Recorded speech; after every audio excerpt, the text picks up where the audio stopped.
pourquoi avoir choisi cet endroit juste là à 200 mètres du barrage? Parce que c'est un endroit magique ici.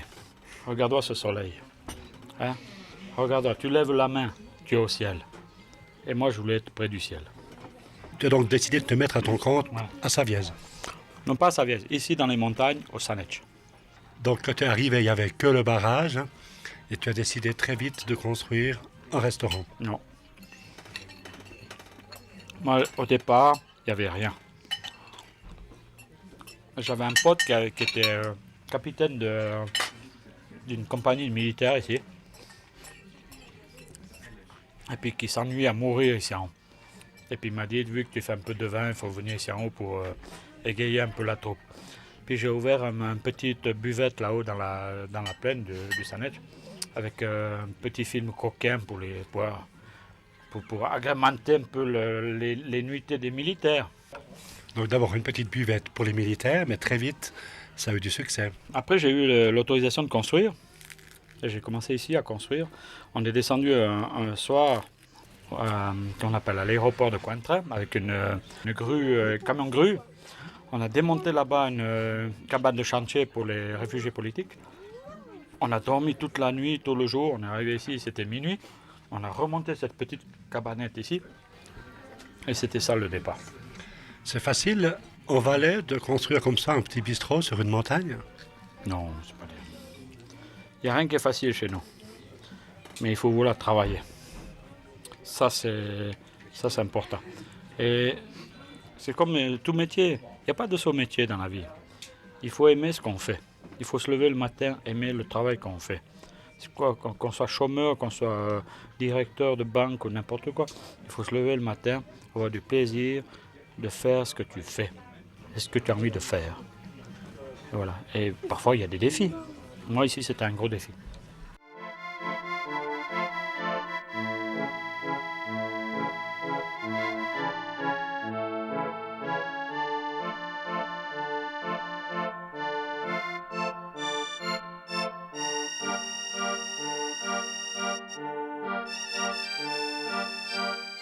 Mais les défis, pour revenir un tout petit peu en arrière, notamment quand tu avais 20 ans, là, tu étais déjà très attiré par les défis pas possibles. Ah, j'ai toujours été un enfant terrible ici au village. J'étais déjà le premier parachutiste militaire ici en Suisse. On était 32 à faire en 1972 l'école de recrue. On était 32 têtes brûlées. Et puis je pense que je suis encore maintenant une tête brûlée. Qu'est-ce qui caractérise une tête brûlée? Tête brûlée, c'est des têtes qui font pas ce que les autres font. Voilà, c'est ça une tête brûlée.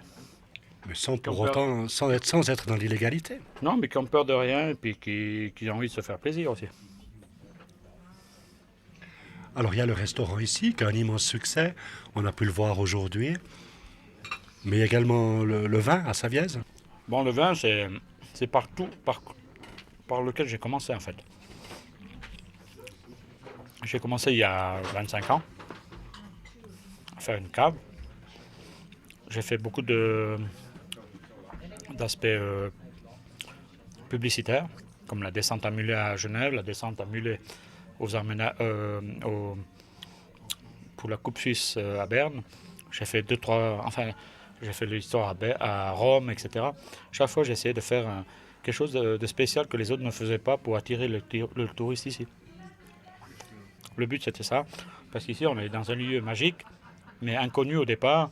Et puis, le but, c'était de faire connaître. Comment connaître? Justement, en utilisant les médias et puis en faisant parler de l'endroit.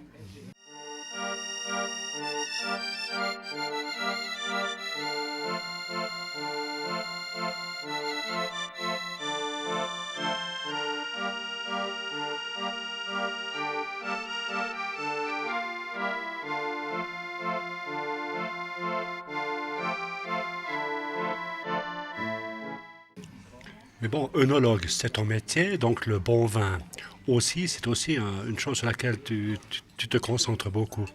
C'est ma profession de départ, puis c'est toujours mon activité principale. La restauration, ça reste encore un hobby pour moi. Donc la principale activité, c'est la vigne, Le vin. c'est l'élevage du vin. Ouais. Et qu'est-ce qui différencie ton vin par rapport aux autres vins valaisans, par exemple? J'essaye d'identifier mon vin, mon caractère.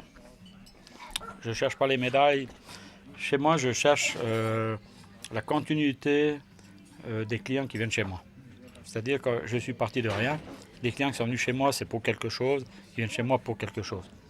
Ils ne viennent pas pour les médailles, ils viennent pour mon produit qui est bon, etc. Et cette philosophie, finalement, elle a marché. Ouais. Que ce soit pour le vin ou la restauration. Ouais. Mais il faut être patient, il faut avoir les reins solides et puis les nerfs solides. Parce qu'on a aussi des ennemis. On dit en effet qu'en Suisse, on n'aime pas tellement les gens qui réussissent. C'est encore plus flagrant en Valais. Je pense qu'on n'a pas plus à se plaindre ici qu'ailleurs. C'est le monde paysan qui est un peu ce révélateur de ce phénomène. Dans les villes, peut-être on ressent moins ça, mais dans le monde alpestre et rupestre, je pense qu'on peut dire ça, oui. Tu as également construit une petite chapelle. Pourquoi? Alors ça, c'est le vœu que j'avais fait à ma mère. Le jour qu'elle s'est sentie mal, d'un jour à l'autre, j'ai promis de lui faire une chapelle. Parce que ma mère était très bigote. C'est-à-dire qu'elle était très pratiquante et tout ça. Et j'avais promis de faire une chapelle en son nom et pour son nom. Et je l'ai fait. Et j'ai été faire bénir la cloche à Rome pour lui faire plaisir. Mais malheureusement, elle n'a pas pu le voir parce qu'elle est décédée. En effet, il y a une photo dans la chapelle qui en dit beaucoup sur ce sujet. Tu peux nous en parler? Ça, j'étais reçu personnellement. J'étais reçu personnellement là-bas à Rome. Mais c'est toute une aventure. Ça, il faut des jours et des jours pour raconter, parce que si je raconte ça comme ça, c'est même pas croyable. Moi, avec une certaine fierté que je peux le dire, c'était une belle chose. Oui, tu as rencontré le pape Jean-Paul II. Non seulement ça, mais toute l'histoire qui va autour. Remporter le pape, c'est une chose. Mais après toute l'histoire qu'il y a eu ici, la fête que j'ai faite pour inaugurer la chapelle et tout ça, et ça, c'était quelque chose de magnifique. Il y avait 800 musiciens qui se sont réunis ici. Ça m'a coûté, certes, les yeux de la tête, mais c'était une fête, quelque chose de gigantesque, que je ne regrette pas de l'avoir fait. Et puis voilà, on fait ça une fois dans sa vie, mais pas deux. Et alors, cette rencontre avec le pape Jean-Paul II, facile à organiser? Bon, ça c'est des relations, tout ça, c'est assez difficile à réaliser. Le contact en lui-même, il est assez froid en fait. Parce que c'est des personnages qui sont très sollicités. Et puis, moi je me rappelle, quand j'étais là-bas, il y avait un groupe de nonnes qui avait offert une ambulance au pape. Une ambulance qui valait 1 demi-million de francs suisses. Il est sorti, il a fait un petit signe de croix, et puis voilà, il s'en allait. Aucun effet. C'est pas l'argent. Enfin, tu es parti là-bas avec la cloche qui est maintenant sur le clocher de la chapelle. La cloche et la Vierge.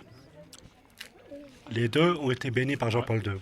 Et je suis monté au sommet du basilique, avec la cloche sur le dos, jusqu'en haut sommet, alors que les heures d'ouverture étaient strictes. Ils m'ont donné une petite dérogation pour monter là-haut, pour pouvoir faire une petite photo, puis faire un signe de croix. Puis voilà. Important, la religion pour toi? La croyance est importante. La pratique de la croyance, c'est différent. Mais t'arrives de prier. Oui, mais tout seul.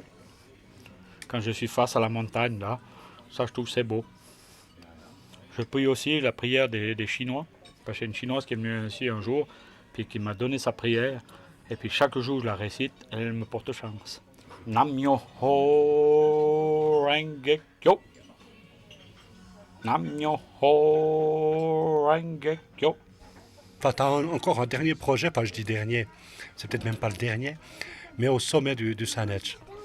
J'ai voyagé pas mal en Europe de l'Est, où il y a des projets en montagne de 5-6 machines, mais des projets de 25-30 machines, c'est un projet gigantesque, et ça, j'espère qu'on réussira à réaliser ici. Qu'est-ce que ça représente, sans rentrer dans les détails, 25 éoliennes pour un canton comme le Valais?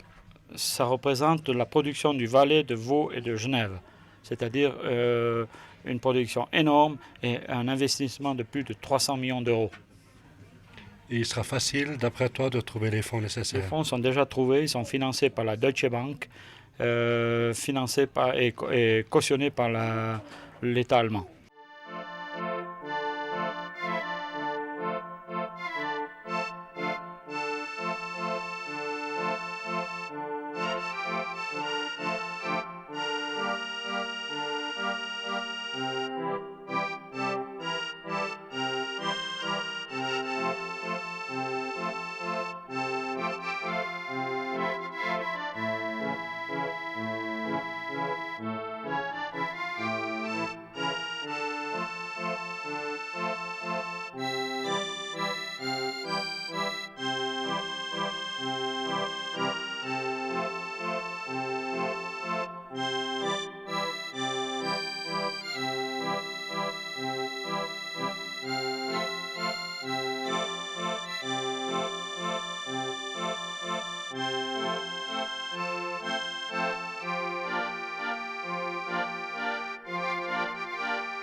Je suis le neveu du patron, de Jean-Maurice.